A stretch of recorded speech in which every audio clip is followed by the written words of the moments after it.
No, I actually trusted her with my life, considered her a close friend, family even, and it was all a big, fat lie.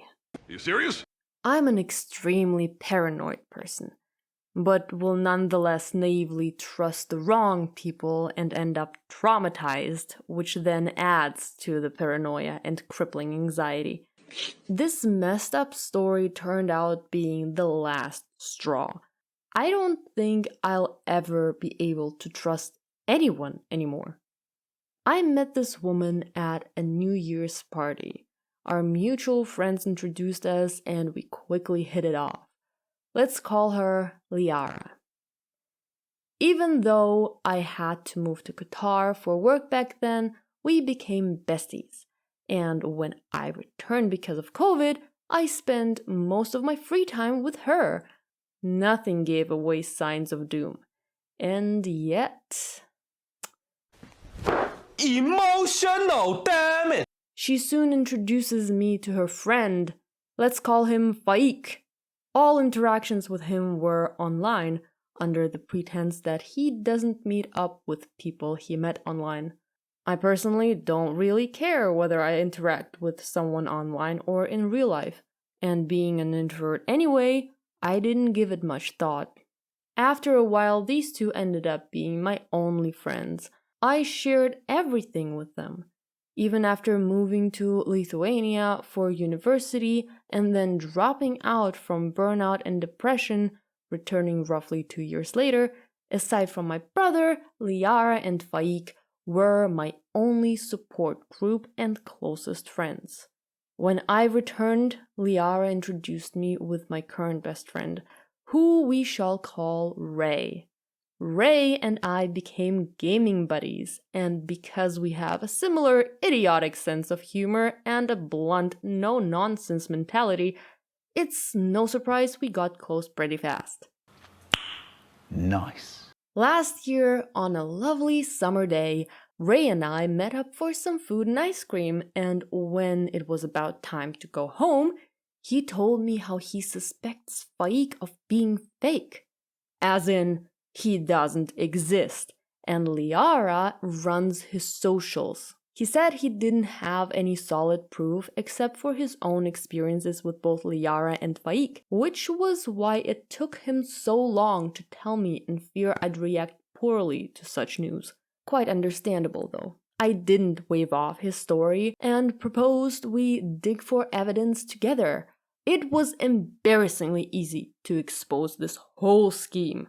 From the profile pictures that were taken from a random person's Instagram account to the inconsistent backstories we were told, the proof kept piling up and the truth was undeniable. Liara was a big, fat liar and had been manipulating me through Faik for 4 years. Now, you might be asking how on earth she was manipulating me.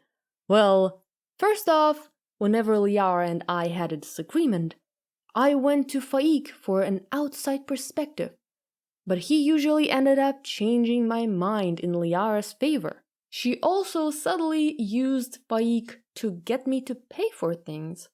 Back when I had a good-paying job, I threw a very expensive surprise birthday party for her under the supervision of Faik. So much for surprises, huh? Even after I ended up jobless, she kept trying to get freebies through Faik. He kept saying how she was depressed and complained about feeling left out and alone, with no one even getting her coffee. Mind you, I am a person with a lot of mental and physical issues, and depression is a normal occurrence for me. I barely leave the house at this point, so this felt off and didn't make me feel all that okay. But anyway. We don't care. Gods, looking back on everything that happened, I feel so stupid for believing any of it. It feels as if Liara kept experimenting how far she could take this charade. When I finally learned the truth and stopped messaging her, she hasn't reached out either. I haven't confronted her about it. I probably never will. But it's so interesting how she just quit talking to me completely right when I stopped having spare money to treat her to dinner or coffee. And the last time we talked was when I started the conversation. After all of this, how am I supposed to trust new people I'll meet? This isn't the first time people have used, abused, or betrayed me, so I just decided to stop trying to make new friends or even acquaintances. I'm just done. Disabled, with ever-declining physical and mental health, no job, and a persistent burnout that will probably follow me into the next life. I'm now renting a room in Liara's mother's house, which is a whole other nightmare, and I talk about it in this video right here. I guess there is a silver lining to the story. I won't be betrayed, abused, or manipulated ever again because I just won't socialize anymore. I'm fine on my own, and I still have my brother along with a couple friends left that still have my trust, as well as you lovely people on the internet listening to my rants and vents. Thank you for sticking around and supporting me. Love you. Bye.